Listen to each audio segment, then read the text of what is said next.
Hey guys, when was the last time you simulated a live incident response plan within your organization? When I say that, think about if a user got compromised today, something like business email compromise where they wired money to a fraudulent bank account, or you had your devices encrypted with ransomware as an example. Would you know how to respond, and how effective is your incident response policy maybe that you've drafted at this point? So in today's episode, I'm going to show you a live recording that we did of a live tabletop with Bob Miller over at IRGame. This is a really cool platform to simulate this tabletop exercise, and the simulation we're actually playing out I think is really cool because it simulates an insider threat. So not an external bad actor, but somebody who's actually leaving an organization has access to Copilot, which can now give you access to documents faster than ever. And in the simulation, they actually extract a bunch of client-specific documents and head over to a competitor. That's kind of where they're leaving, in this sense, from the organization. So it's a really cool and interesting exercise. A lot of the participants mentioned, I haven't even thought about this as an example, but it's helpful to understand how you would actually respond to that, what steps you would take, when you would escalate, all of that, which is what we cover as part of this training simulation. So be sure to check out the links in the description for links to IRGame, because we'll be doing this in the future and you can participate in these simulations. But I think it's really cool and really important to start to build this muscle around how you would respond to these types of incidents, so that when the time comes, if it comes, you're a lot more prepared and have a lot more confidence going through that situation. With that, let's go ahead and dive in. So hello, everybody. My name is Bob Miller. I'm the CEO and founder of IRGame. And we are an incident response exercise platform. So you can think old school tabletop, but drag kicking and screaming into the digital age. That's what we are. So, and we have a really a framework that allows us to run lots of different types of scenarios. And that's how this sort of worked, tying in with Nick and Cloud Capsule, because Nick has so much tremendous telemetry about the types of scenario, the incidents that are going on, that we thought this would be a really interesting partnership to focus in on the M365 environment and actually have some scenarios that were a little more technical in nature. So that's where Nick and I have been partnering up. We actually have the first scenario we're going to give a try today. And it's one that Nick gave us all of the telemetry on. And we as a group of people in this meeting are going to try to navigate through this. And it's going to require you guys to be interactive. So you might get called on. Fair warning, we might call on people in the crowd because we want everybody to kind of chime in on what they think as this relates. So, but again, I've got this, you can see the webpage up there. It's irgame.ai, and feel free to peruse that as you will. And you can find me on LinkedIn. It'll be Robert Miller under LinkedIn, or you can look up IRGame and you'll spot me. So I think that's enough of me talking about myself. So. All right, here we are. So Monday morning, Raj Patel logs into Meridian's Microsoft 365 Incentive at about 7:40 on Monday morning, out of habit, with a coffee in hand before the day gets busy, as the firm's managed service provider engineer. So Raj is the service provider engineer. He's their tech resource. He's the one person who reads the tenant the way other people read the news. Most mornings, there's nothing. It's very mundane. This morning, a number looks slightly off. Upstream activity from a single user account spiked between 7:15 and 8:50 in the morning, with the access method listed as Microsoft Graph and Office Home MRU.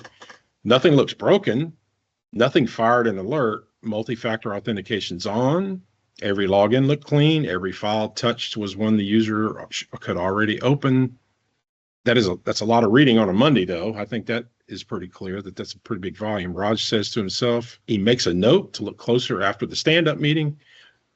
Dana Whitfield, who's part of the security group, 6 months into building the firm's first security program, has asked the team to treat quiet anomalies as worth a second glance. Whether anyone gives this one that glance before the day buries it is the question, right? So. All right, so does your incident response plan cover authorized access by a current employee? And when does that kind of access become an incident worth declaring? So Nick, talk about this, this telemetry that's come in so far. Yeah, I think, whenever we're usually looking at IR type of incidents, things like that, obviously it's like, is a user compromised, as a whole from an outside attacker, an external resource, something like that. And, not in a lot of cases we're dealing with like inside threat. right? In this case, starting to look at somebody who could be doing something malicious internally, a departing employee, something like that could come up. So whenever we're thinking about that, it's also thinking about like what kind of suspicious activity is the user generating. In this case, right, there's a lot of files being accessed, right? And this is something that, from an activity perspective, should raise some alarms, just given the number and the time frame, right? Either an app that might be doing that, or maybe user activity, and what is causing that. Yeah, absolutely. Anybody in the audience got any comments related to it? What you're seeing? And again, does your incident response plan cover this kind of thing is the real question, right? I don't know what has it been your experience, Nick, that IR plans cover this particular contingency? Not in most cases, no. Right. I've not really seen that, right? It's all about, hey, we got this external threat, something's affecting systems, but not necessarily like disgruntled employees, right? Yeah. Or something like that could occur. Yeah. Yeah. So Copilot, the second question is Copilot returned accurate results. So obviously Copilot was involved in this, right? Because that's the Microsoft graph. That's the telemetry you're kind of seeing. It returned accurate results on legitimate permissions. So who's accountable for one analyst being able to reach every active client engagement? Yeah, I think that's another big piece here too, right? Which is like, we obviously deal with the AI threat, and that might be Copilot, and we're going through it as a Copilot exercise today, but it could be any AI tool you've connected, right? You can connect Claude, you can connect GPT to your work data, and that's even worse in some cases, just given it's outside of the security perimeter that you've set up in Microsoft. But it still will respect at a high level, right, those access controls that exist. And we see that a lot. Personally, I see it a lot where people will turn things on and a user has access to a SharePoint site because there's everyone except for external user permission set on it. And it can index that and serve them up answers. So we've had use cases, where they've been able to discover termination letters and payroll information and those types of things that obviously are concerning as well too. And in most cases, when I've seen it directly, it wasn't from a disgruntled employee and they reported it appropriately. So that was good. But, obviously there's risk in that as well too. So. Right. Yeah. So anybody got any comments? Feel free to go open mic.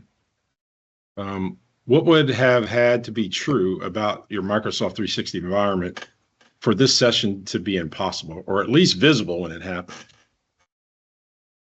Yeah, so I think, there's a couple of considerations there, right, with what's going on. One of which is, hey, what access do they have, right? In the sense from a Copilot perspective, things like that. But from a Microsoft licensing perspective, you also need to get into, the purview concepts of audit logging, things like that, where it can actually track Copilot interactions and understand what users are prompting in case you did have to go down an investigation like this and actually understand like what was being queried, what kinds of things were being asked, and things like that as well too.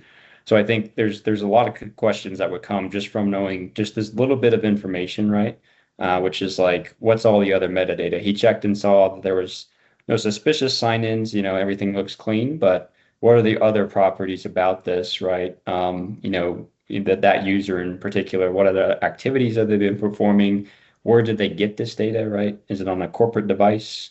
It's usually a great question to ask as well too, before you start going down, different routes as part of that. But the flag, obviously, in this case, is that like there's a lot of spike in downloads, and there's more advanced solutions, I would say, in the latter half of this too that you can get into. Problem for most of us in SMB is that they're gated behind a higher tier of licensing with Microsoft. Right. So like a insider risk management is something that Microsoft does offer as a solution and will probably be most appropriate, right, for this situation.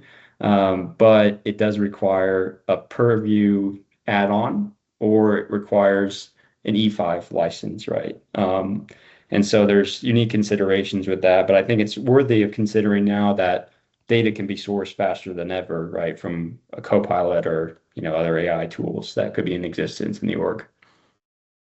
Yeah, very good. So we'll talk about the allocation stuff next run. So just so people know what we're seeing on screen.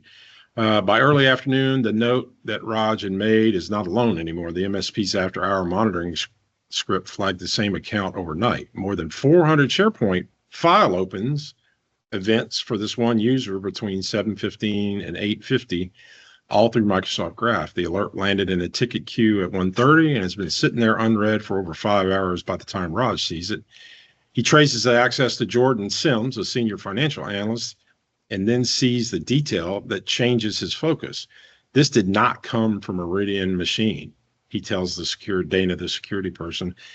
It's a personal laptop. It's not enrolled, not managed, and there's no conditional access policy that would have stopped it. So Dana feels what she is going to do this morning changed drastically.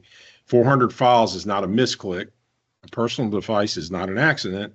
Jordan is still a current employee with full access, which means the team is now having to ask some hard questions, and the clock is already running since dawn at this point. So the alert was sat unread in a queue for over 5 hours.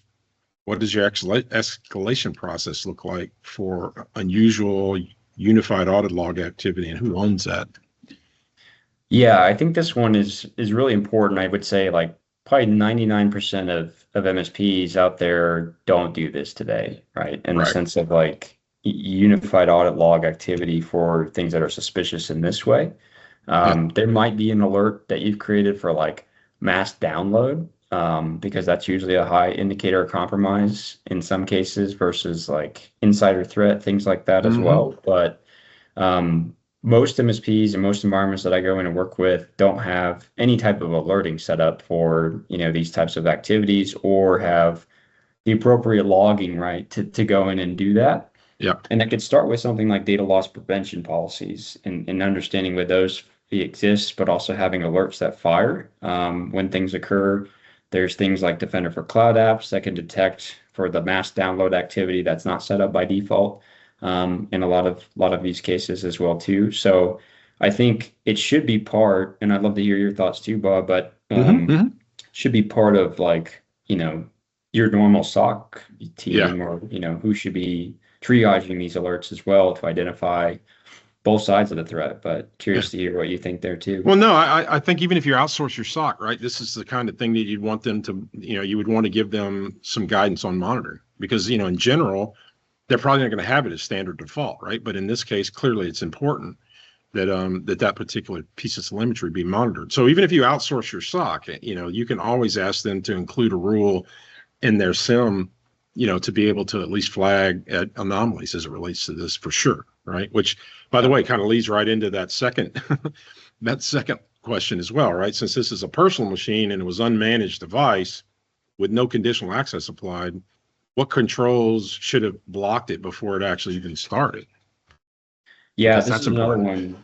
Yeah, we see a lot of at Cloud Capsule as well too, just from a posture perspective. Like, most people have their RMM tools, they got Intune, they got so much protection on corporate devices, but they don't have a basic conditional access policy that says you are required to work off of a managed device, right? Yeah, and I think a lot of people get intimidated by that if they think about doing that with like a device compliance policy in Intune, because that's much harder to do and get to from a maturity perspective than it is from something that you could do tier down from that, which is just saying like you're required to have an intra-join device or a hybrid join device in order to access your work data, or these applications, right? In this sense. And that one is usually like you've already got the infrastructure in place, right? So it's kind of low effort. There's a little bit of like, if I get into the weeds, there's like browser extensions you need to deploy for Chrome, but outside of that, there's nothing really that you need to do beyond establishing that policy, and that would have prevented this in the sense of personal device access. And obviously, that's a much bigger security concern, just given what kind of OS that device is running, like, or and what kind of security does that device actually have outside of even the common example of obviously that they're getting all this data and downloading it to a device that you can't touch. Right. And it could be client information. It could be everything in that sense as well. Yeah. All right. So do you disable Jordan's account now, or does that destroy live evidence and tip off the still employed Jordan before you know what has actually been taken? I know what I would say, but I mean, what's the opinion of the crowd? Yeah, I'd be curious to hear everybody's thoughts here. I mean, I think personally, I'd disable the account until you can understand what's going on, right? More so, and kind of stop the bleeding in that sense, and get some clarity on that activity before doing anything else, because there's damages that are already occurring and they can continue to compound if you monitor it. But yeah, curious to hear your thoughts too, Bob. Well, I mean, right now, the telemetry we have, I don't know if it's, maybe he's working on a project for somebody that's a rush order. You know what I mean? Right now, we don't actually know if this is an anomaly or not. It's just unusual. We know that. Yeah. We're seeing it as very unusual, but we haven't really gotten anything that says, okay, maybe he was pulling an all-nighter because someone asked him to do it. So it's one of those considerations that you got to remember, that where we're at right now, I don't know that we got enough information to be able to say, pull the trigger or not. And it certainly could warrant a phone call and say, hey, I spotted this stuff. But again, if you think this might be, because as we kind of go through this, I think more and more will get revealed and we'll have a better understanding of it. So I'll wait to have that discussion then. What I wanted to make sure everybody understood, this part down here, when you're running an IRGame, when I'm running an exercise, people have a role. Like I have super, so I can allocate any resource. Typically your team, each person would have a role, and they would be allocating resources to these tasks. You see me doing it down here. I'm doing it automatically for us because we didn't really have external players for this one yet. By the way, if you'd like to actually participate and be a player the next time Nick and I do this, drop that in the chat so that we can keep you in mind when we do this again, because I think we're going to try and do this again in another quarter here and try a whole nother take on this. So you can actually, be in the game and take part in it. So just wanted to let you guys know that. All right. Dana, security opens a Microsoft Purview console intended to pull Jordan's Copilot interaction history and stops. The logging was never enabled. So that's kind of bad, right, Nick? When you crack open the Purview console and logging was never enabled at this point, that's a problem. The logging, we can prove Copilot ran and we can prove when, but we cannot see a single prompt or a single response or what it actually pulled together, because again, they didn't have that actually enabled. So the SharePoint log shows more than 400 files were touched though. So we do have that to work with. And it does not show what Copilot summarized, compiled, or presented in a form someone could carry out the door. So now legal's involved. Eleanor gets involved. She's legal, the firm's general counsel. And so far, she's been quiet, taking notes the way she always does. And then she asks a very serious question. I need to be able to tell a client and possibly a regulator exactly what this person took. So tell me what they take. And no one's got a real answer right now, right? Because again, we're dealing with this problem of configuration. The access is undeniable and the content is invisible. And the gap between those two facts is exactly the gap the firm never thought would happen, right? This is why you never think about this until it's actually already over, right? The reconstruction will have to build by hand to figure out what they had access to. And then for whatever the environment still remembers. So you can prove access, you can not prove exfiltration. How does the gap change your legal posture or your client notification obligations? What does that mean when you don't know? Yeah, I think that's a really tough spot to be in, right? Like, especially if you're making assumptions at this point, right? Yeah. If you think about like that user, what they have access to, I think that's part of the things I was trying to start question, right? I think Cameron put into the chat here, a good point too. Like he would have already called the user around this time, if not sooner, just to verify what's going on. And I think that's a good call, bare minimum, right? Like that's what you would want to do in this situation. And if that's a good point too, on like if they are doing things somewhat maliciously, right? Like in this case, like what is this user doing, right? Is it somebody that has been disgruntled? Is it somebody that's actually on their way of exiting? What is that situation? Obviously, is a bigger concern. You should be defensive about.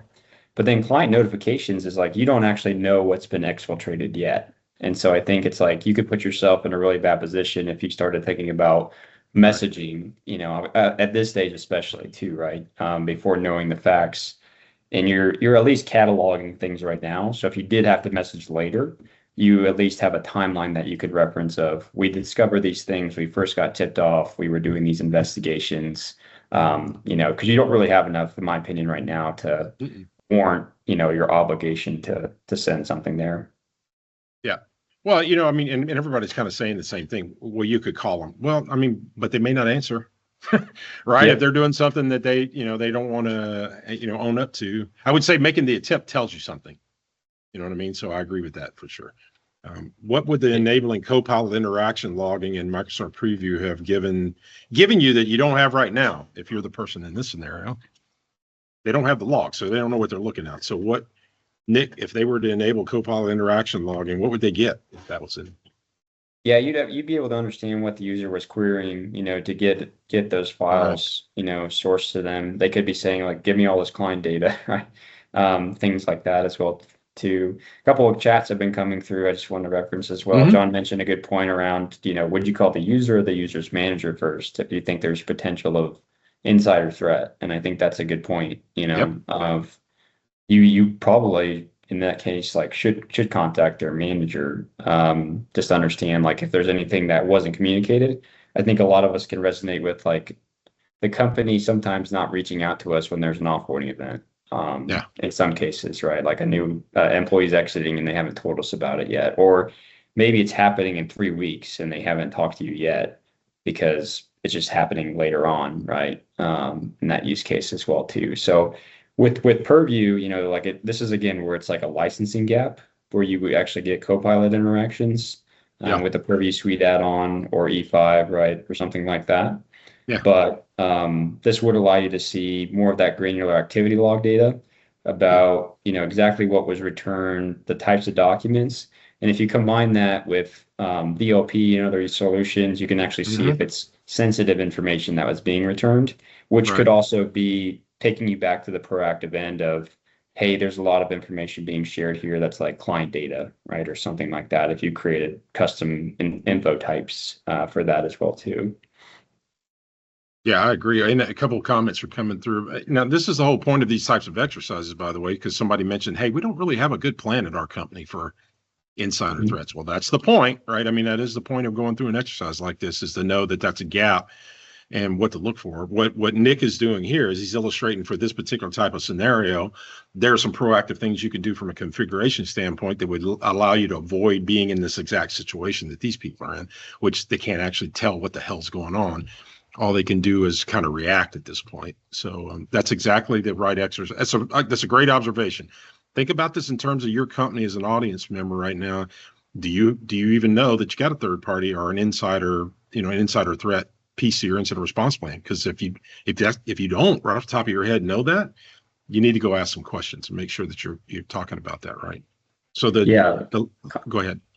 I was gonna say the context is super helpful, right? Like who is this Yeah, employee? yeah. What's their title? Mhm. What's their tenure? What are they doing, right? Yeah. And in this case as well too.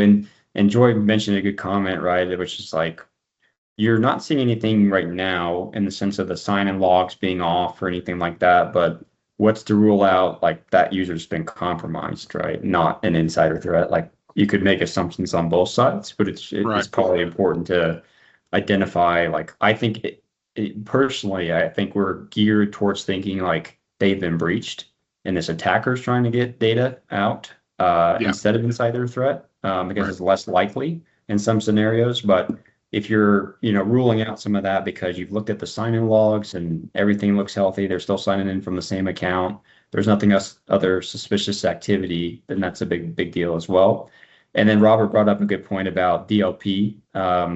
This is where, yeah, you could technically, depending on the data, right? If it's like client documents and specific client data, or obviously PII, credit card information, things like that, you can create either out of the box sensitive info types, or you can create custom SITs. They're sensitive info type acronym from Microsoft, but this would allow you to kind of control that. But I would say the caveat to that is like that's a really hard state to get to, but it brings up the importance of proactive data governance at any organization, When you think Yes. about like data repositories that are set up, sensitive data, where does it live today? If you haven't Right. done that inventory, you're really like, Yeah. opening Yeah. yourself up to a lot, right? Yeah. You're trying to, you're hunting in the dark, right? I mean, at Yeah. that point, because you have no idea that like data labeling and privacy policies, that all has to be in place to actually give you for that telemetry that you're getting in the logging for it to mean something to you. And you're not able to keep people who shouldn't see stuff from seeing stuff if you don't have that basic foundation set. So yeah. All right, Mr. Lindquist here, who's the compliance officer, does what a former bank examiner usually does under pressure. He starts a record. So this is a guy that's going to start writing stuff down, right? He opens a formal incident entry. He starts mapping data classes that Jordan could have reached against the firm's contractual and regulatory obligations. Something important to do, right? Knowing that what data sources map to your compliance requirements is a big deal. So, because if something bad happens, you're going to want to know the timers start running on these compliance issues, and you got to be able to manage those. The minute we touched this, the clock started. He says, I want every action timestamped and attributed.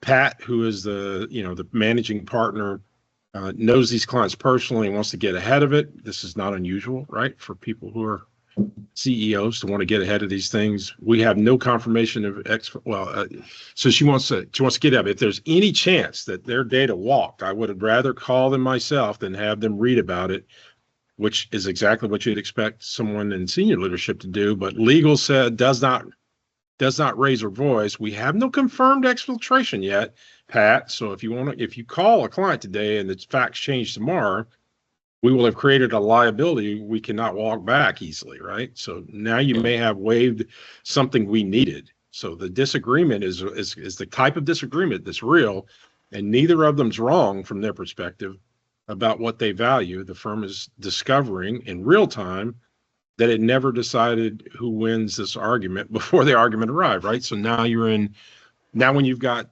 leadership at different positions on a discussion, that's not the kind of thing you want to have happen the first time when a real incident's cooking, right? These are things you want to have decided early, like, okay, I yield to our relationship.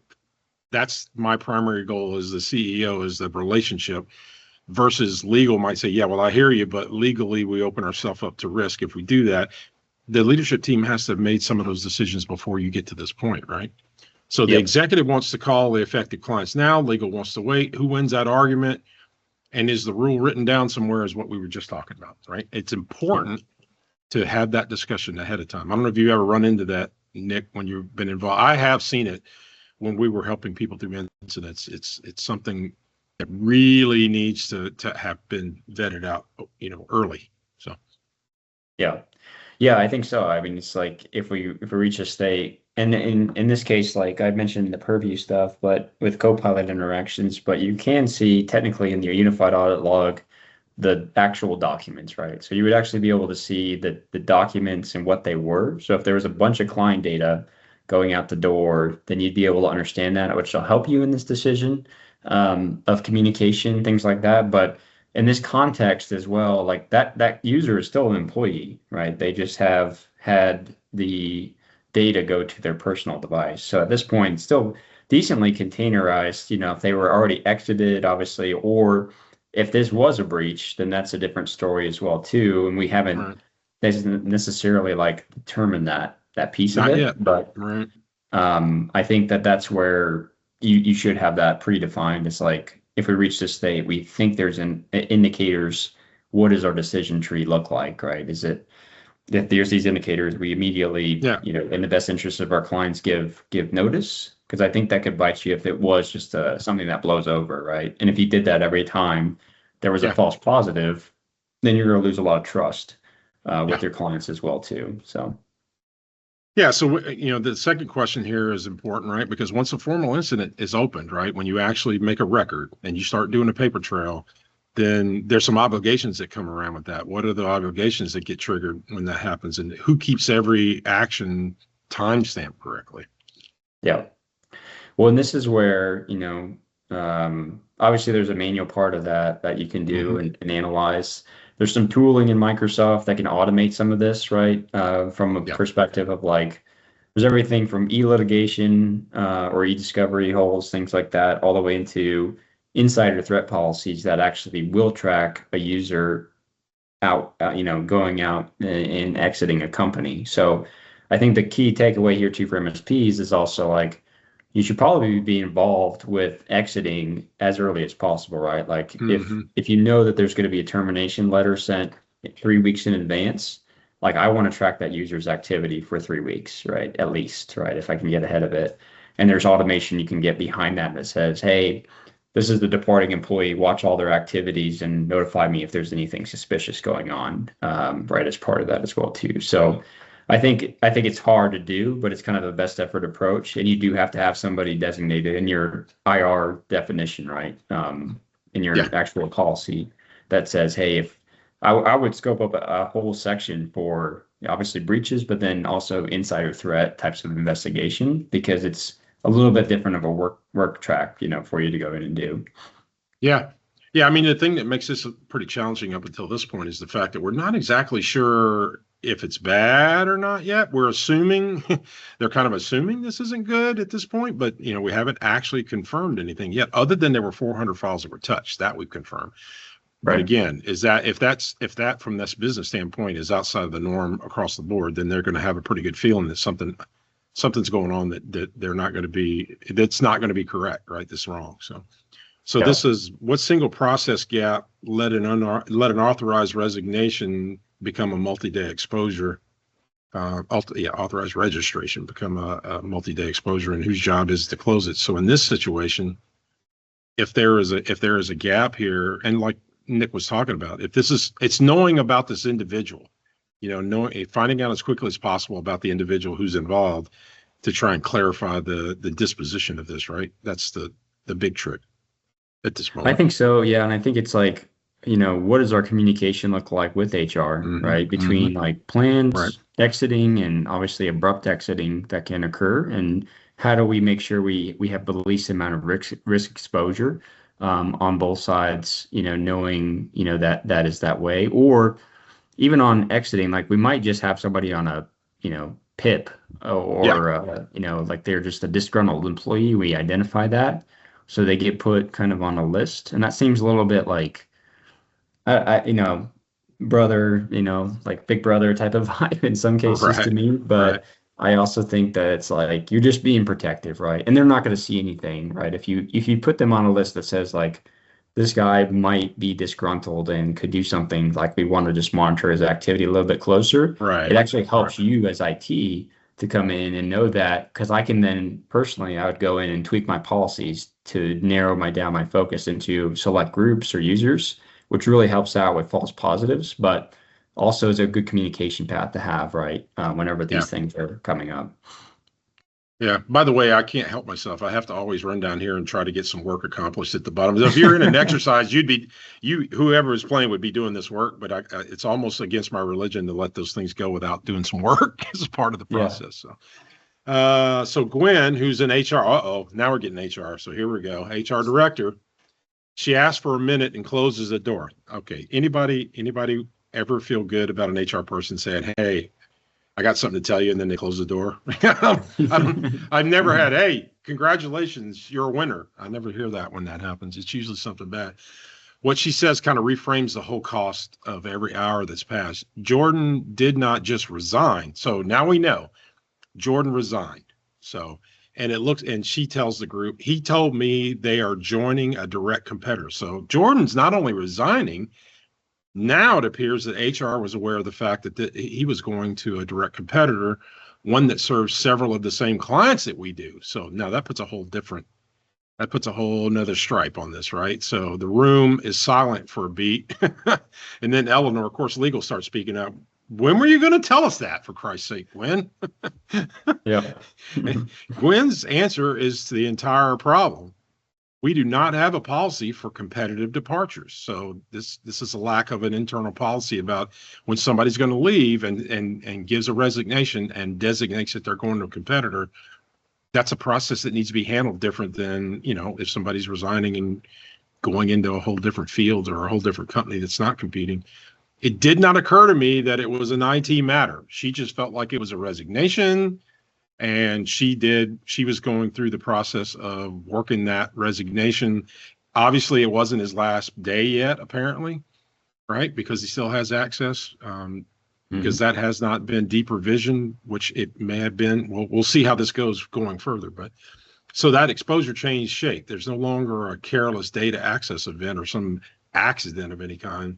This could be a potential transfer of confidential client work, that work product, to a competitor, and all the litigation weight that carries. Now this has gotten to be a fairly serious legal ramifications related to this, right? Especially for Jonathan, I would say, or Jordan. And Jordan's still fully provisioned, still got his full 365 active Copilot license, and is in open to Microsoft Teams sessions on laptop right now. So he's got a Teams session running on his personal laptop. The exit interview is for Friday. So they weren't even planning the exit interview for Friday. So that was probably his very last day, and he was going to do an exit interview, it appears. So whatever the firm decides to do about access, it has to decide it before then, and it has to decide it in the right order. So a competitive departure changes the whole legal exposure issue. At what point do you engage outside counsel, and who makes that call? Yeah.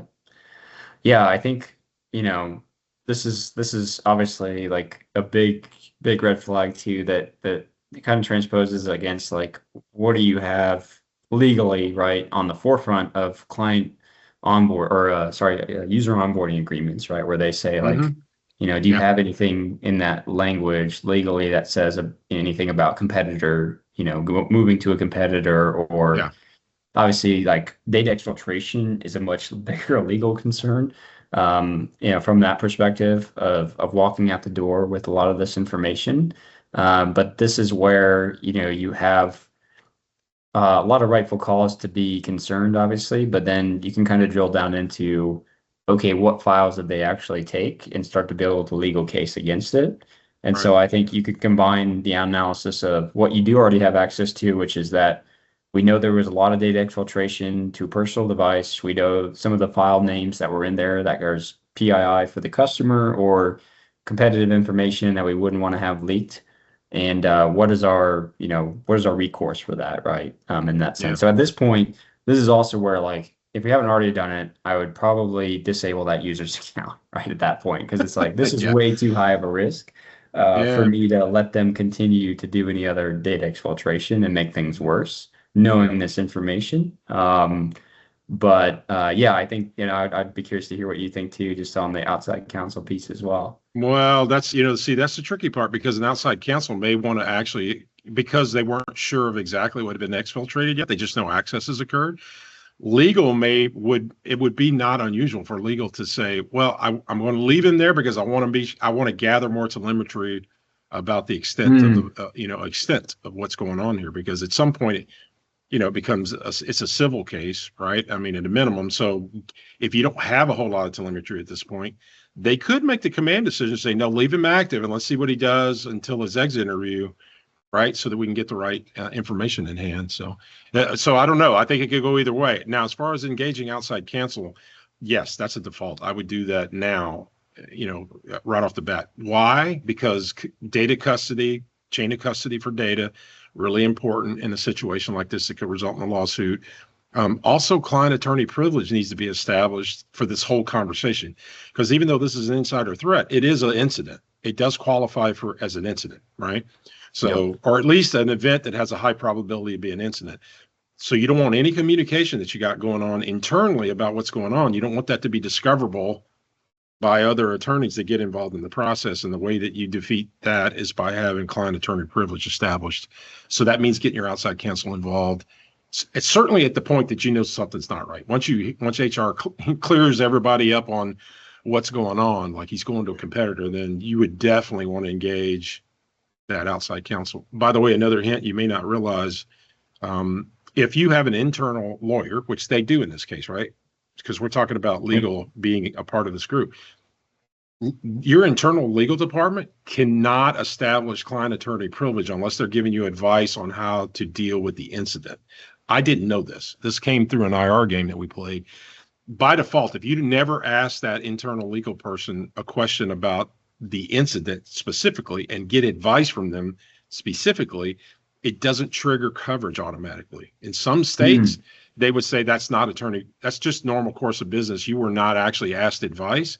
And the only way client attorney privilege engages is when someone asks you advice about the situation they're in and you give them advice. That's the trigger for client attorney privilege. So that's separate and apart from third party attorneys. But I didn't realize that, but I ran a game for a whole room full of attorneys. And so I learned that doesn't actually work that way. So that's cool. Yeah, I didn't know I thought that was either. kind of That's awesome.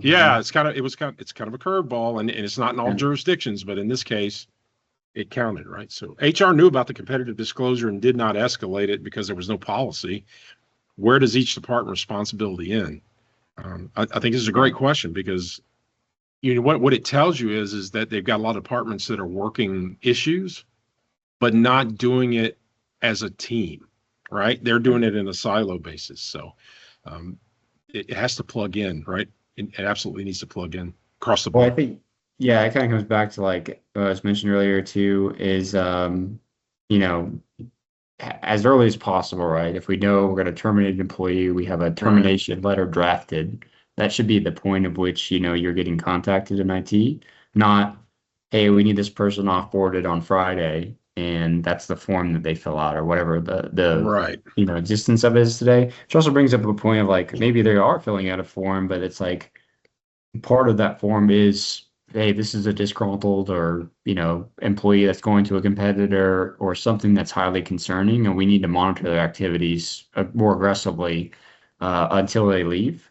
I think no matter what, right, like you have this purview now of they're leaving to a competitor, but no matter what, if it's an exiting employee, they should be put on a higher level of alerting and monitoring, just given the inherent risk nature of that as well too. And it could be benign, but could also be like, if you think about the beginning of the scenario, if I knew Jordan, if I had this purview and insight as an IT provider that Jordan was moving to a competitor and I saw them download 400 files, I would definitely have done more actions to begin with that could have mitigated certain things, right, in that situation too. So no, right. That little extra bit of telemetry makes a huge difference. Yeah, you're right. Yeah. So all right, so legal takes the floor, and for the first time, the response has some teeth. All right, given a competitor and possible litigation, I am engaging outside counsel and placing a legal hold today. Then we'll talk about what a legal hold is. From here forward, the legal process drives the technical decisions. Okay, so this is where the lawyers have decided that they're going to drive this process now because of the possible litigation. So it's going to be them that drive this, not the other way around. So she turns to the technical person, Raj. When we revoke access, and we will, it happens after the evidence is preserved and on a sequence I give you, not second someone feels nervous. So not the second someone starts feeling nervous about it. That's not when you do things. You do things when it rationally makes sense. So Raj nods. He has wanted that clarity from yesterday, right? He wanted somebody to call the ball since yesterday because he's sitting there. He's the only person that can push the buttons. So preserve, then contain. So there you go. That's what they're after. I can do that. Tell me the order. So that's what he's asking the legal department to do. Gwen at HR has been listening with the expression of someone watching a small oversight become a really big, large problem. And she's right? The oversight that we didn't know this earlier on created a much bigger problem. Turns out it was a small procedural issue that turns into a huge organizational problem. And the exit interview Friday becomes a coordination point, not just for HR now, but you got HR, IT, and legal all involved in whatever this exit interview, whatever form it takes, if it occurs, right? And they all need to be aligned on what happens and to access and when. And for the first time all week, the team is starting to act on the cause, not just the symptoms, because they're starting to get ahead of this. The offboarding gap that started this is finally being worked by someone who's willing to fix it. So that was important. So legal's now reframing this whole technical discussion.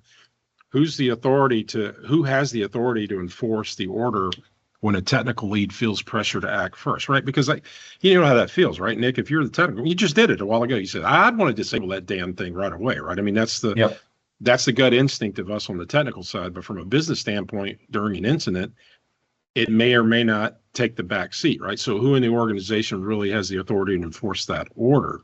is the question, right? It's going to be leadership somewhere. So what's your opinion on that, Nick?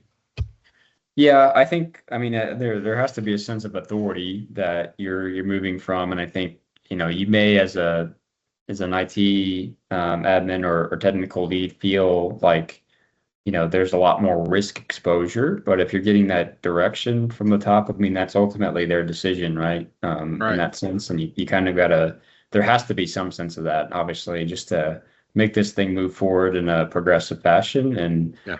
the aftermath of that is decided, and you can have a retro and regroup and understand where there could be breakdowns. Yeah. But as a technical lead, I'd also give as much information as I can, right, to help them make those decisions. In that sense, knowing like, Right. hey, this is my opinion, but there's also like maybe continued activity that we can monitor, things like that. And in this situation, when somebody's like downloading things to a personal device, that's a black box, right? When it's like, we don't know where it's going from there. We just know that it was exfiltrated, right, in that sense. And so your risk then is just ambiguous, right? Because then it's like, well, they could actually continue to do this, right? With any other things that they have access. And do you want to let that play out and just compound this case? We can monitor that, but to our point earlier, like, we're not monitoring Copilot interactions today, so we don't know what they're processing. Like, our evidence is limited to what we have at disposal, which is, I know what files are doing. I can see a certain level of their activity, and it looks like it's malicious in nature, right? And we can build a case against that. But then you have to question that against, like, what does that actually do if they got more and more data? Does that actually hurt our clients more? Does it hurt our reputation more? And kind of evaluate that. So, yeah. Yeah, so closing the onboarding gap is the real fix. We kind of agree on that, all of us. So, what would that process look like, and who would own it? Curious about people's opinion. Yeah, I'd love to hear, more on that side as well too. I think, I think, like we've talked about, getting ahead of this as early as possible, right? Not just on like, hey, they're terminating today, like, we need you to offboard them, which usually what happens in like the MSPs I work for and the MSPs that I've talked to is like, they just actually get their request like the day of termination. In some cases that's abrupt, but there's a little bit of foresight sometimes, but even with that, there's nothing really, no other action you take besides like, I'm going to create a ticket to go offboard this user and disable their account from 365 and other apps, on the date of termination. There's nothing that says like, I'm going to go monitor this user's activity closer in most environments as well too. So I think one is talking to HR and kind of getting a better interaction there, foresight. But the second part is like, what tooling do you have in place to actually monitor what's going on up until the termination date? Yeah, I think HR's got to own it, right? I mean, that's the real owner of this particular process, because they're the ones that are going to know the soonest when someone's going to be changing position. So you always want the trigger to be as close to the event as possible. So if someone, it says, hey, I'm resigning, that's HR's going to be the first step on that, right? And if that's the case, they need to be the ones that are able to trip the triggers going forward, so everybody's notified what's going on, and to allow IT to do their job, right? To be able to put those conditions in place to minimize the risk. Preserved and contained on the counselor's timeline. How do you set the revocation sequence if you're going to revoke? And what are the risks of moving too early or too late? So this is the question of, okay, we could do it now, we could do it later. Why would we want to do it now? Why would we want to do it later? And what are the risks for either way? So, yeah, I think we kind of outlined some of that, right? If you do it too late, you might risk exposure of more client data, more negative activity, lack of trust, brand, just degradation, right? In certain senses, just given like the trust level of, having that data exfiltrated is one thing. It depends on what the data is as well too. But then too early might mean you don't have enough evidence to build a bigger case, right, against this, for that employee or what they're doing in that sense. Because if you think about it, if we don't get so doomsday, they could be exfiltrating like client documents that would help them go sell the competitor solution, right, at a core almost layer. guaranteed, right? Yeah. Right, and that might not be PII whatsoever. It might just be like That's This correct. is, things that we've learned about the company that we can then use in another one, right? And so that's not necessarily like the same thing as like, well, they took their credit card information and, these PII factors, right? That could also be something that you're contractually obligated, right, with that company Yeah. to maintain and protect. We see that a lot, and that's why I work with a lot of companies on setting up insider risk and DLP because they have clients that they have contractual relationships or contracts with that say, you will not allow our data to move outside your perimeter, right? And Right. this is a breach of contract if you do in this sense. So there's like layers to that you have to get into as well. Yep, I agree. 100%. I was looking back. Someone actually asked that CMMC2 question early on, and I saw the note, but I didn't answer it for him. Trying to find it in the chat somewhere. Someone was asking about. Oh, maybe it wasn't. I thought I saw CMMC2, but anyway, that's a different point that I was going to make anyway. But yeah, the big deal. And so you guys are seeing. You're right, Nick. So the big deal is if it's too early, maybe you tip your hand and you don't get enough evidence to actually be able to litigate related to this. If it's too late, you could risk exposure. I think the real point is this is a hard call, right? And I mean, if it's one that you want to have thought about before you have to make it, I guess that's the real point of the exercise is say, look, you need to think about those things in terms of that, right? What is it really going to, how are you going to make that call and how quickly can you make it? And for the right reasons. So, all right. So this is Thursday morning now. So Raj runs a scoped purview content search overnight. By the way, someone made a comment about doing a clawback period, going and looking and see what they had access to for the last couple of weeks or month, right? Which is a great point there too, to see if there's a pattern of behavior that's established. So yeah. I didn't want to miss commenting on that because I thought it was a good observation. So content search overnight and walks in Thursday morning with the thing everyone wanted and no one really was ready for. I found and compiled the output, he says, and the room leans in listening. So 11 here you go. Now we know, Nick, here we are. 11 client contract summaries were generated by Copilot and saved into Jordan's OneDrive.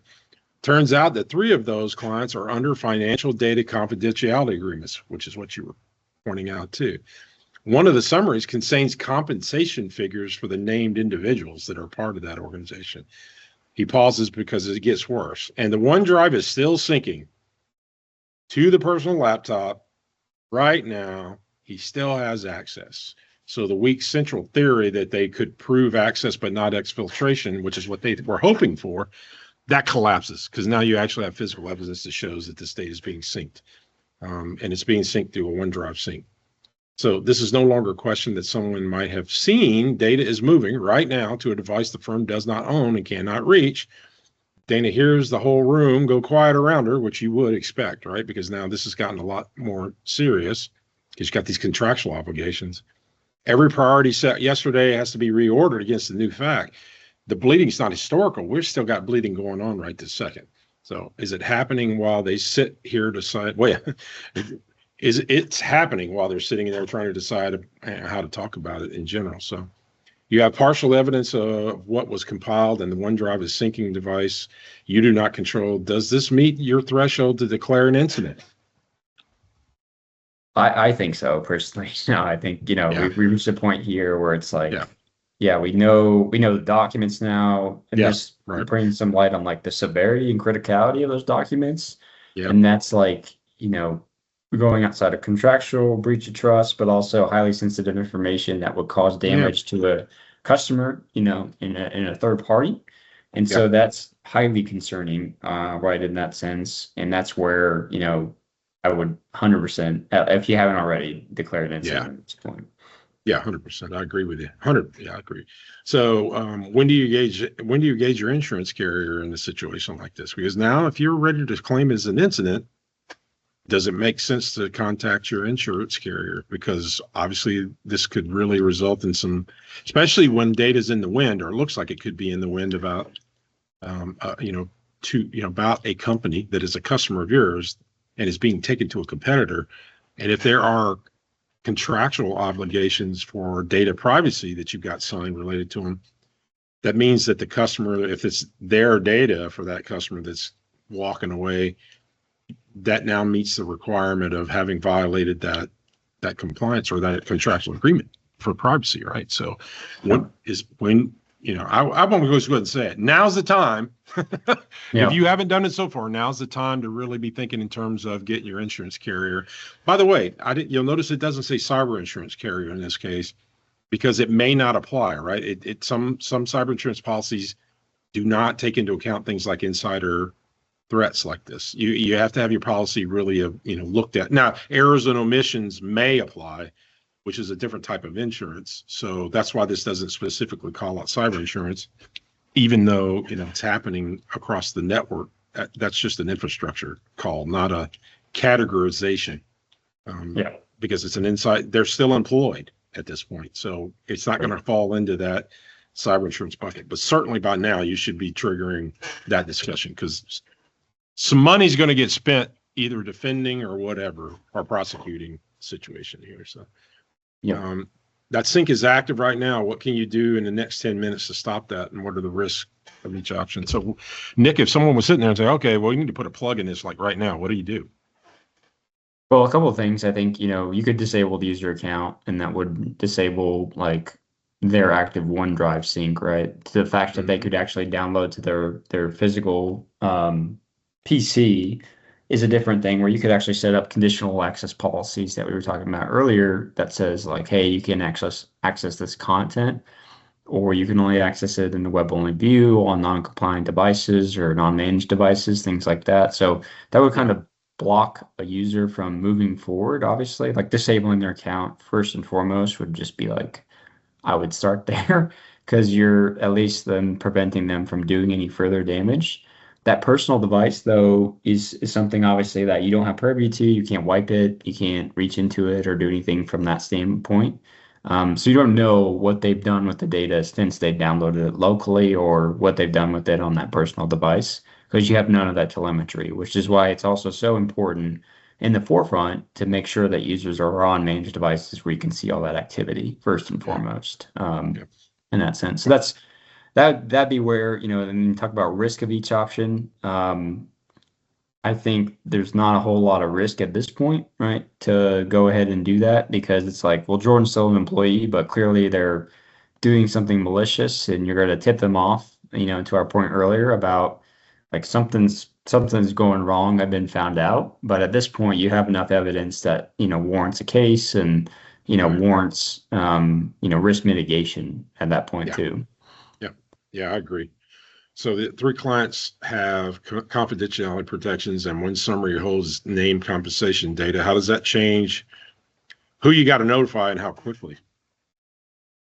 Yeah, I think this is an interesting one too, right? Because it's not like an attacker has that data, right? It's just a employee going to a competitor in this sense. And I think it's a hard call that says like, how much and how quickly do you want to notify your customer, right, of this breach in this sense? Because at that point it could, really hurt your reputation, right? In that sense of like, hey, I think there's a notice of like, this happened, and I want you to know that, we're handling it as best we can. These are the actions we're taking.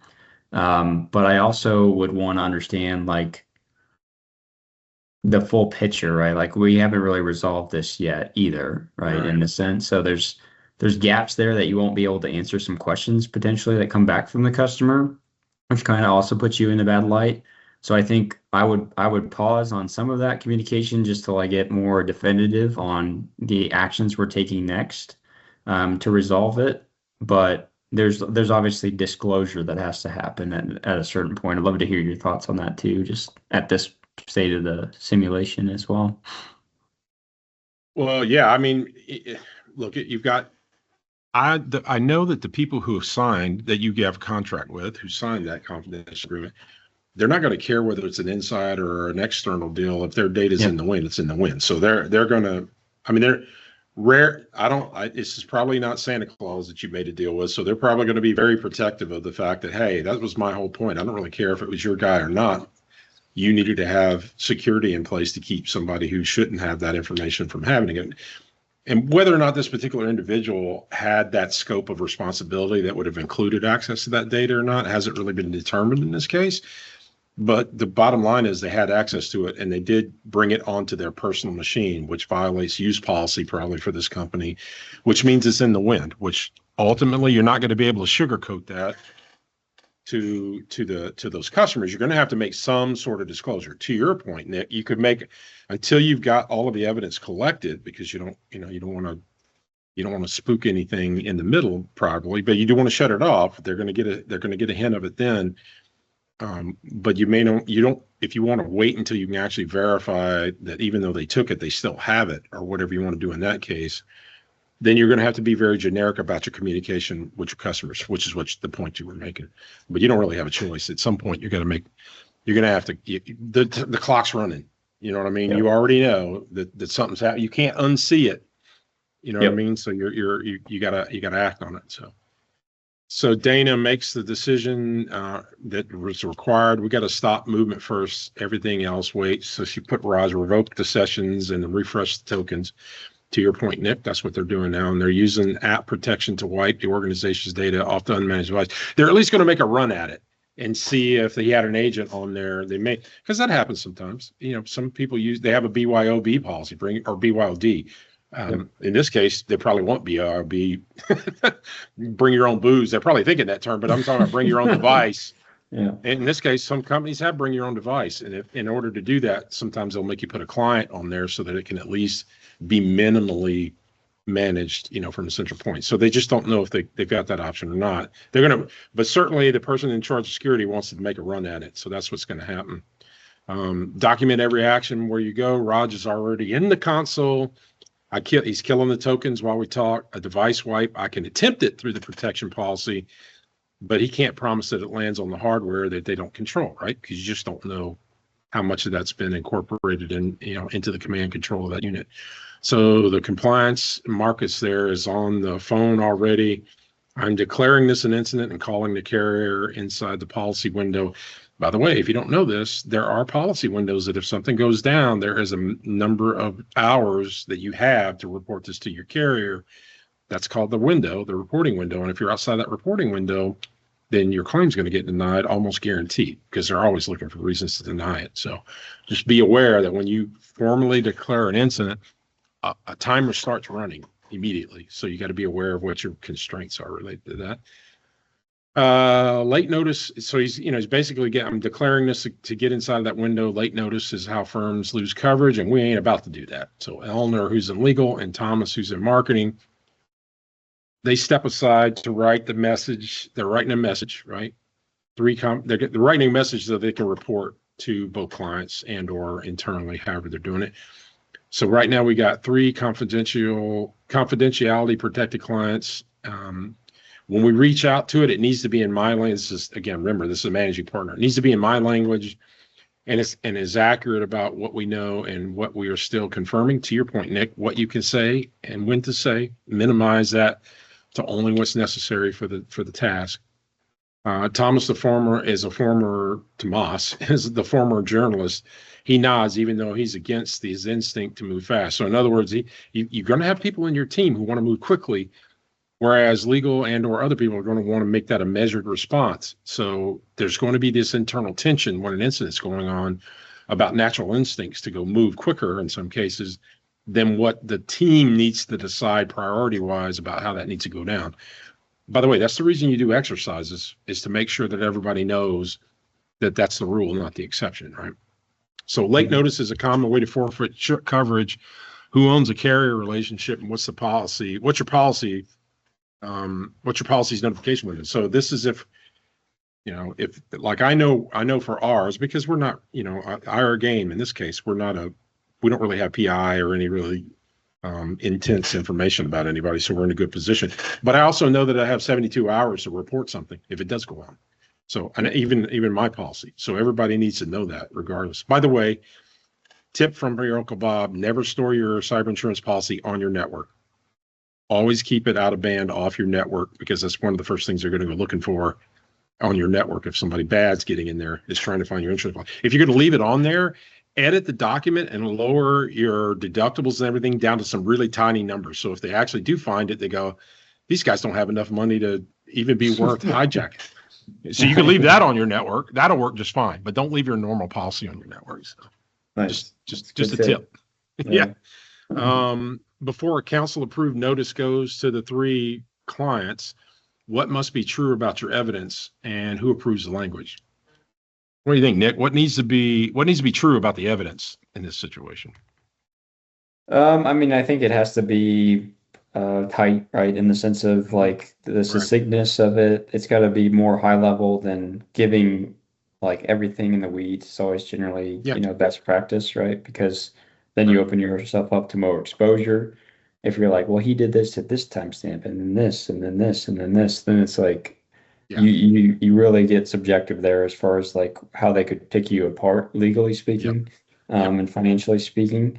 But then who approves the language? I think the legal, obviously, the council has to approve, the language that you're using as part of that notion, just to de-risk you as much as possible, while also fulfilling the contractual obligation in this case that you have to your client about disclosure, especially with the data that was exposed in that sense. But keeping it on a high level is definitely the best approach there as well too, because you don't want to incite tons of fear either. Like we've been saying, this could just be an employee that downloaded some data that they're going to try to use to win the client over at the next competitor. And that's not like leaking the client data to the internet. That's correct. Could, but we don't want to make assumptions there either. Yeah, because they have different ramifications. I agree, 100%. Stopping the sync may not remove data already copied to the laptop. How do you communicate the difference between stopping further movement and recovering the data? So when you're communicating this, because in some cases, someone's going to say, wait a minute, what are we doing? Well, we're shutting down access. So that's going to stop things from happening, but it has nothing to do with recovery at this point, right? So that's what we're talking about. Yeah, I think it's a tough position, right? This is a really hard place to be in once you get to this state, because you can't technically do anything, right? Like you've got to, at this point, you've got to rely on your legal work with the actual individual to get closure in this sense, because like it is a black box. It is something that they could take off their laptop and post on a blog, or like email to 1,000 contacts, and you wouldn't be able to stop that in that sense. So I think you put your language in there to say like, this is as far as we can go with this, and we understand there's outside risks that could occur, but we're going to actively pursue legal counsel or legal retribution in some senses, right, of just like how we're dealing with that with the employee in question, right, in that sense. And then you could be like, well, this is where it ends, after we get through those cases or whatever it might take. Yeah, I agree with you. I think that's because I mean, we all kind of know how this is going to play out, right? With that physical evidence in hand, with their admission that they're going to a competitor, that exit interview tomorrow, because this is Thursday, right? That exit interview tomorrow is going to be a lot different than what that individual was thinking it was going to be as it relates to this, right? So there's still a chance you can recover it, right? You can exit, or at least prove, that they, now it could always be in the wind if they copy it off and everything else onto something else, but you can make it clear. Because someone mentioned earlier, well, they should be signing NDAs and that sort of stuff. It depends on the position. Some positions require it. Salespeople are real skittish about non-competes because obviously it's the only job they got is selling. And most people hire good salespeople because they have a book of business to bring along with them. That's just kind of part and parcel as part of the, how it works. So it's always kind of hard depending on what the job function is to limit what you can do. NDA, obviously you can do that. There's no harm, no foul on that. It's like that data belonged to us. That's what you're accessing. So NDA would work. If that's part of your handbook, that would absolutely work. But the big deal about this, go ahead, Nick. You go. I was just gonna say, like, to couple with that, I think on the proactive sense, this is where like you want to get ahead of this. Like if there's a retro from this or there's learnings, it's like, hey, if we have clients with contractual obligations about their data, that's a great thing to bring to IT, because I can actually go, and I just did this with a client last week where they work with a major client, an architecture firm, and they have a specific contract that they sign with them about their data use. And it's like, I can actually take that and enforce it with data loss prevention in Microsoft, and it's like I compare that, and it's great to have a document that says exactly what this defines, because then I don't have to deal with like all these stakeholders that might get a little bit disgruntled because they're getting prevented from doing something, because it's Yeah. like that's the intention, right? That's just contractually we're obligated to do it. And it makes it a lot easier where in most cases like DLP is a little bit more ambiguous because you have to just naturally make assumptions, or you have to go in and put in restrictions that a lot of people get frustrated with because they're false positives or they have these one-off workflows. And it puts a spotlight on, just how unsecure that data is at the end of the day. But it's a good point, right? Like it's like I would take this back from there and say like, well, where are these clients? We have these contractual agreements, and I'm going to put in every protection so this never happens again. Like, and that's part of your messaging, right? That you give to the client. We're probably getting to that later, but it is like we've learned from this, and this is how it's not going to happen again, right, in the future. Yeah. So 8 a.m. on Monday morning, Jordan's exit interview is scheduled for an hour from now. The team revoked Microsoft 365 access at midnight after evidence was preserved. It's all right. After the evidence was preserved and on the sequencing Eleanor had set. So now Pat's phone rings, and it's Dale Hoffman, the chief financial officer of Henderson Capital Partners, who happens to be a customer of these folks, right? And one of the 3 confidentiality protected clients. That's who this person is. And he called about 7:45 on a Friday, and he didn't waste any words whatsoever. He said, Pat, I heard through someone in the industry that one of your people left for a competitor. I'm going to ask you one question, and I'd like a straight answer. Was any of our data accessed before they left? Not a question Pat wants to. Pat looks at Eleanor, who's legal, right? And then at the prepared statement on the table in front of her, the one the team that built yesterday, thankfully, right? Because they actually thought about this and started working on it yesterday for this exact kind of call. So everything the firm did this week, the preservation, the hold, the reconstruction, was so they could answer Dale's question, right? And it could be an honest answer, specific and defensible. Now she's got to deliver, right? So the next 67 are going to be pretty critical. A protected client calls and asks one question: was my data accessed? What do you say in the next 60 seconds? Who's authorized to say it? Yeah, I think that's part of that whole process, right? It's like you've gotten legal to approve the language that you're articulating then, and then you're also defining, like who, if there is. I'd probably have a funnel, if it's appropriate, to approved users, right, that would talk to clients about that and say, hey, we did have this, but let me get you over to this team or this user, right, to talk about it with you, that has more of the information, right? In that sense as well, just so there's not like the phone tree type of thing going on where you have, interpretation going on of the message. And then it gets rearticulated in 30 different ways that isn't compared to your, what legal is approved in that sense. And I think the hard part here is also on timing, right? Because you don't want to sound like, you're avoiding the question or tiptoeing against it. But I think even at the bare minimum, if you didn't have the things ready, you could say, hey, we're looking into things right now, and we'll have a definitive answer for you and next steps as part of this. But right now, like, I can't say anything more than that, right, at this point. So it's not trying to be, shady or just trying to divert the question, but you really want to have that buttoned up because it's such a big deal, especially in this scenario where client trust is on the line and things like that as well. Yeah, well, words matter. That's what you're saying. Yeah. So your revocation happened at midnight after the preservation of data. How do you explain that to a client, why you waited to revoke while the data is set exposed like that? So again, this is the kind of thing you want to answer before you get asked this, right? I mean, my input on this one, and Nick, you give me your input first, and I'll give you mine. I mean, I think you come out with the honest yet, targeted approach, which is like, hey, we were analyzing the situation for severity. We were gathering information, that was building a case that, told us whether or not this was potentially malicious in nature. And then, we were, acting upon that, and we were very succinct about that. And we took these steps to monitor even further, for further breach. And that's why we made these conclusions. So I don't think you have to hide, again, we wouldn't be overly verbose in this response, but I would also, dictate that, like, obviously a lot of false positives could be occurred, just through employees doing day-to-day activity. They don't think it's malicious, but could appear so, from like a log perspective, right? And so it's like we don't want to incite fear or concern before we have definitive evidence that portrays that. So I don't know what you think on that too.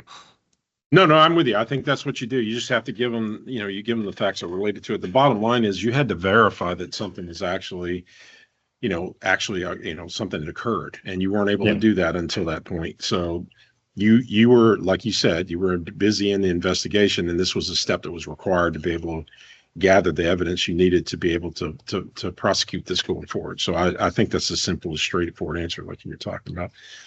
Now, this is a tough question, though, because this really does lend itself to the business leaders and the organizations.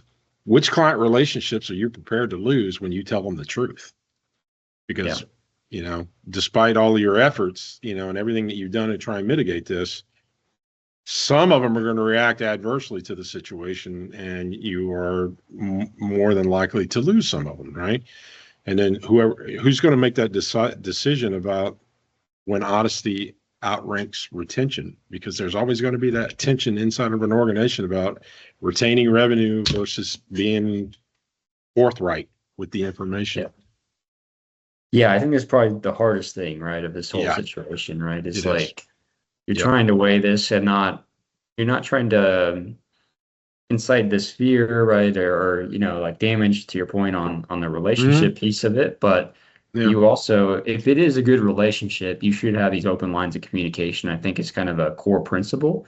And if the relationship is as brittle as, if I'm honest with you, you're going to leave, then there's probably other underlying things that, are going on that make that a hard, decision also to make. But, that's where, like, it's a tough call. And hopefully, like as the IT providers, MSPs here in this call, like, you're not going to have to be the one to make that decision. But, in some cases, the decision maker, like the CEO or the business leader, is going to look to you for guidance, right? Of like, well, how much should I disclose in this case? Or, should we just push this under the rug? And because nothing's going to happen anyway, you can make that assumption. But if it does, and you didn't disclose, is that worse, right? Because I think that could have a ripple effect as well too.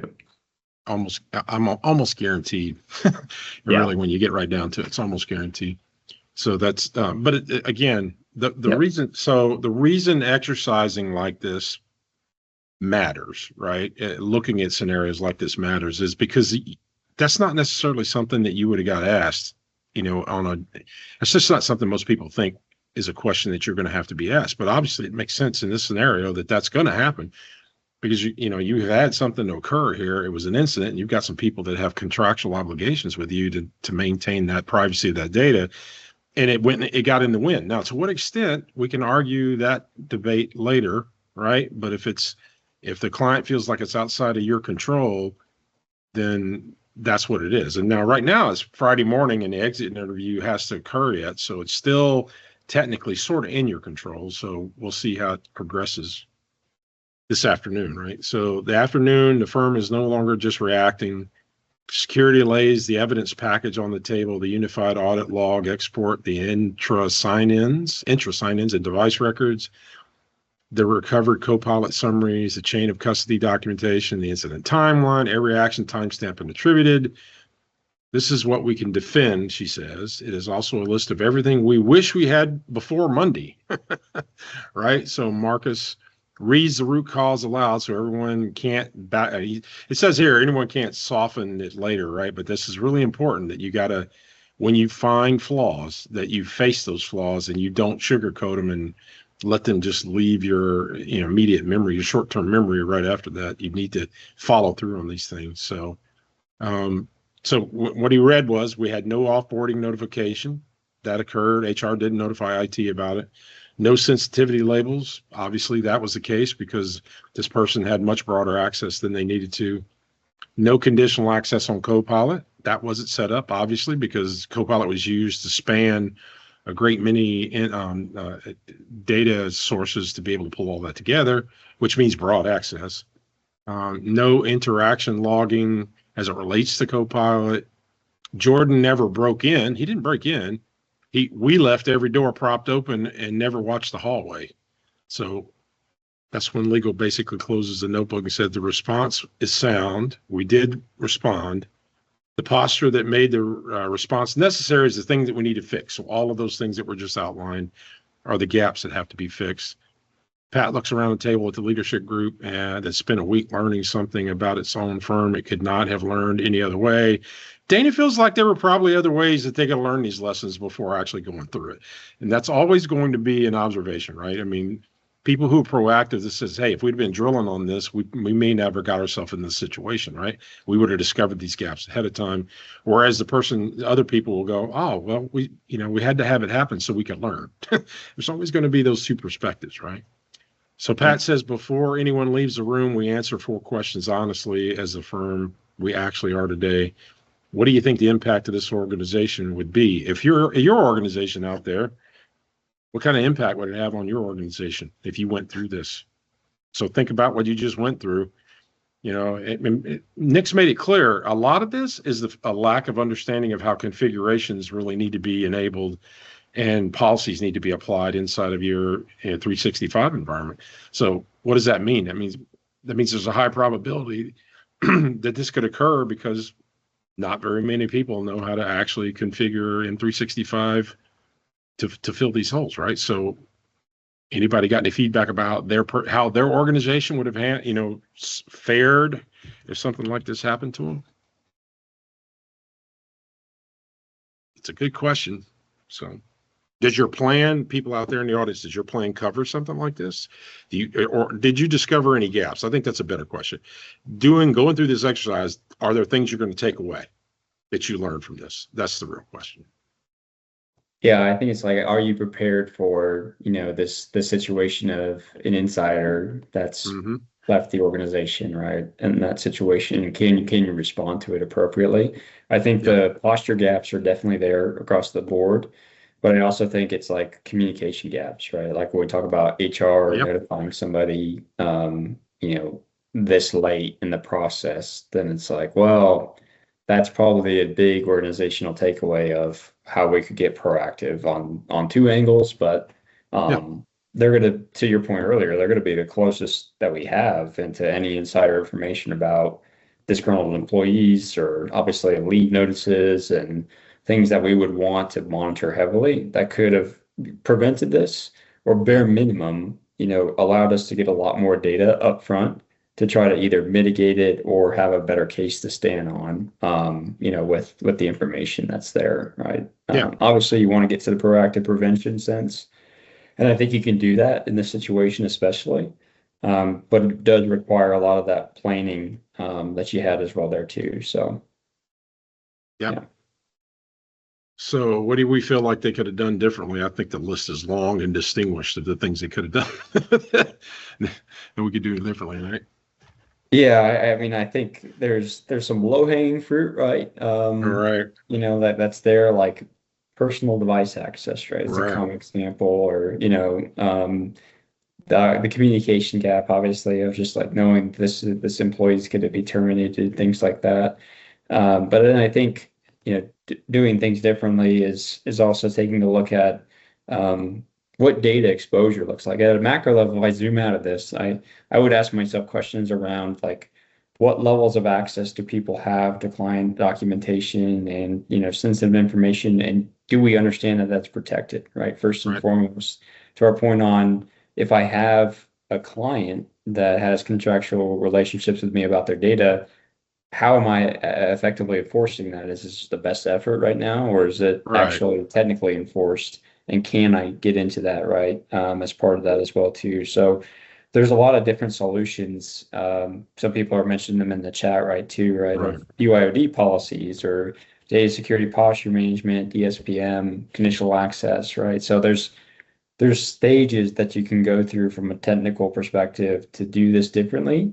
But I think if you zoom out again, at the organizational level to our points earlier, like you actually have to have these IR documents defined too, right? Like what's your policy Hmm. if this does happen? When do you Yep. contact legal? When do you get somebody else involved? When you contact your insurance provider, right? I think that those are decisions where it's better to already have that pre-thought out, especially in this case where it's like a weird situation, right? Where it's like this is an external threat. They're not asking, it's not ransomware. They're not asking for money. But it is just as concerning in some cases, right? Because it's client Yeah. reputation. We might lose a contract with a client that's millions of dollars, and that's just the same as paying a ransomware. And so Hmm. how do you try to pre-plan for that, right? And I think any organization that goes through this feels enough pain that they would go and do it, but how do you express that now, to get ahead of that, no matter I think the cool part about this scenario is like this isn't a regulated company, right? Like this isn't a healthcare company necessarily or a finance company. Like this could be anybody. And you just had sales walk out the door because somebody left disgruntled or Yep. moved to a competitor, right? And that can happen at any business, no matter the That's right. size. And that's a bit important point too. Yeah. Yeah, I agree. I think that is one of the main points. And BYOD policies, Ryan pointed that out in the comments. Yes, have that in place. What's interesting is that, and well, I'll do the last question, then we can open it up to more questions from the crowd if you want. So, could an incident response exercise expose gaps before they happen? I'll let the audience answer that question. I, I'm biased, right? Yeah. I'm not the guy to ask that question because I'm going, well, yeah, of course, but yeah, I mean that's really what it comes down to is that this is why you need to do it, right? These are the kinds of things you need to do and undertake so that you can measure yourself against those. It's not to point blame. It's not what an exercise is about, right? It's about testing your ability to hit a curveball, because that's what you're going to be faced with. And if you've never had an insider threat, there's bound to be things in here. And I saw somebody notated earlier when their comment, we do not have a strong insider threat, you know, Yep. process, right? Well, I don't know many people who do. So, that's something that has to be considered. It's not a one-dimensional thing. It's not just an HR problem. It's an HR problem. It's an accounting problem. It's a IT problem. It's a legal problem. There could have been trade secrets involved in this. There's, just because they stole some contractual data doesn't mean. I mean, think about somebody running off with the recipe to Coca-Cola, right? And that's not a Yep. good idea, regardless of who you are. So all of those things matter. So yeah, that my advice is always you need to drill. I don't care what you use to drill or who you talk to do drills. You need to drill, and you need to drill fairly often so that because the vectors are changing so much. You can say, Nick, you can know this, right? With all of these open source modules being compromised, just about every week we have a different software application that is suffering from a third party compromise now. I mean, we've gone from zero day stuff to 0 hour attacks almost, Yeah. right? And that's just going to keep going, and the tools are not going to be able to keep up. So if the tools can't keep up and it's going to increase, what's going to be the only thing that differentiates team A from team B about survivability? It's how well they have drilled on these different permutations, right? Because it's minimizing the cost and minimizing the downtime is what we're all trying to do, right? So I don't know of any other way to go about that anymore. I think we're to the point now where that's required.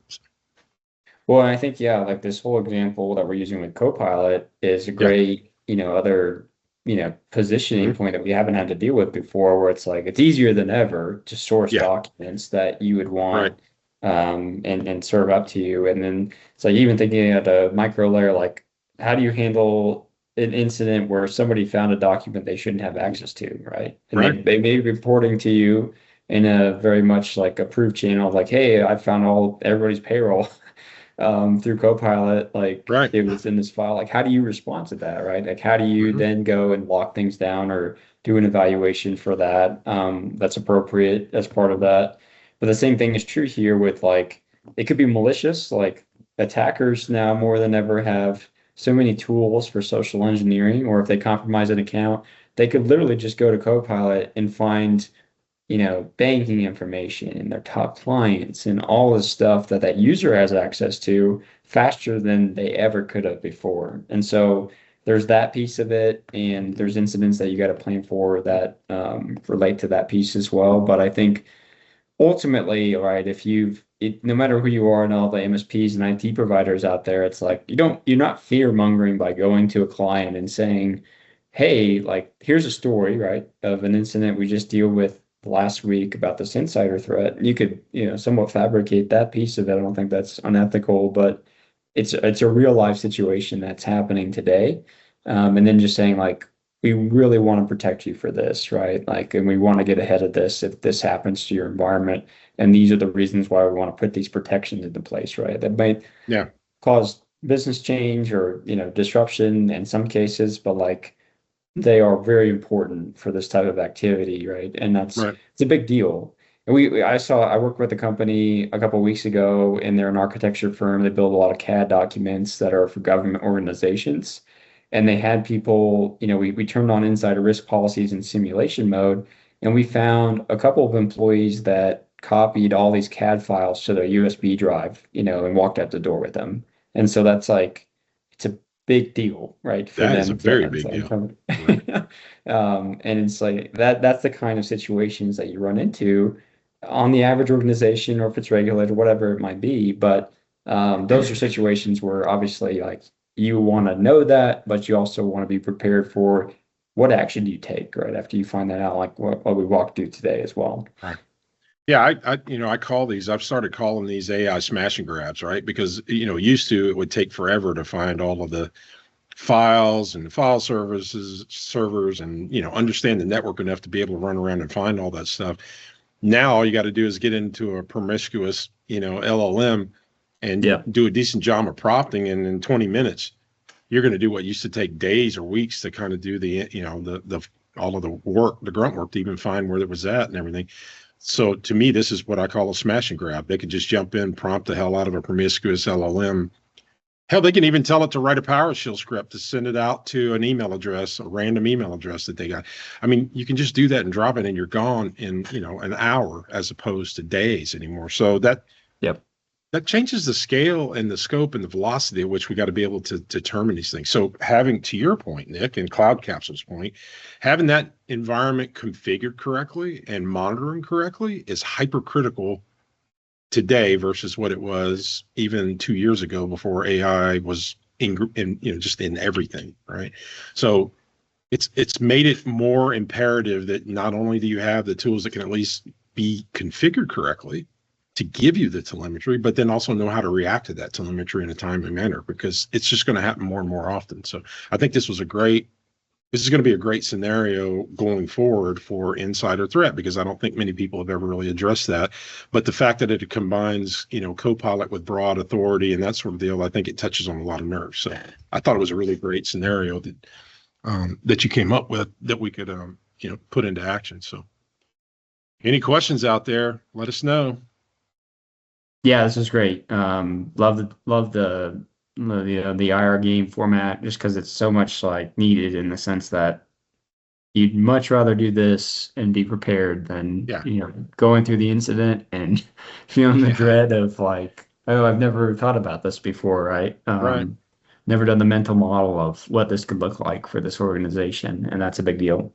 Yeah, do it in a safe zone, right? I mean, that's the idea. Practice where it's safe. That's the real idea. And next time we do this, we're going to get some actual players, so that I'm not, the one allocating resources, because this is a completely different experience when you have a team trying to work through this problem real time. And it doesn't matter if they're a team that knows each other or not. So it's going to be really interesting to get some players in this and turn them loose, and the people who are watching it, you'll really see what this looks like. Now, Nick and I have been through enough incidents and have seen a lot of this stuff. So you got people good. Put it in the comments if you'd like to be a player. We will track you down and get you connected up. Because again, people, we put a free one on the last Friday of every month.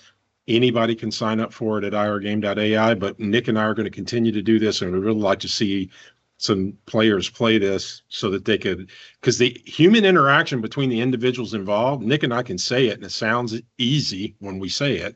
It's a lot more difficult when you actually see a group of humans trying to actually navigate through this.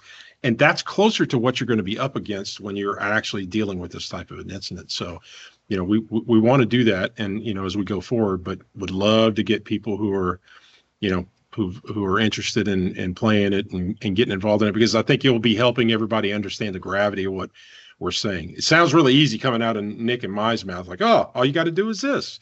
No big deal. Well, it's a lot different than when you're in the flame trying to figure out what you're going to prioritize and what you're going to focus on. So, but I think the perspective is key there, right? Like we were seeing it from our purview, but all of you out there have so many different client examples and unique constraints that you're dealing with that is really helpful to to jive on and just kind of work out together mentally speaking as well too. So it's good. Yeah.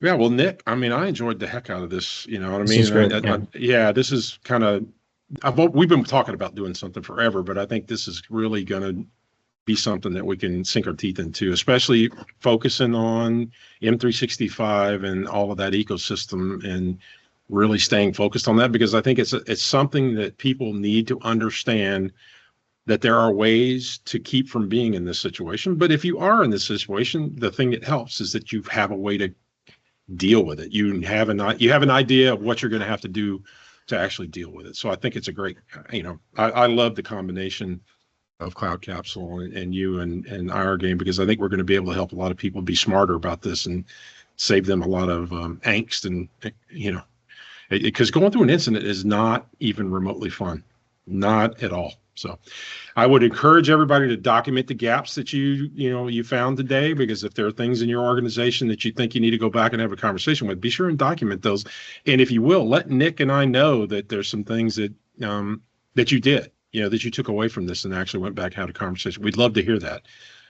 So Nick, I'll leave it to you to close this out, man.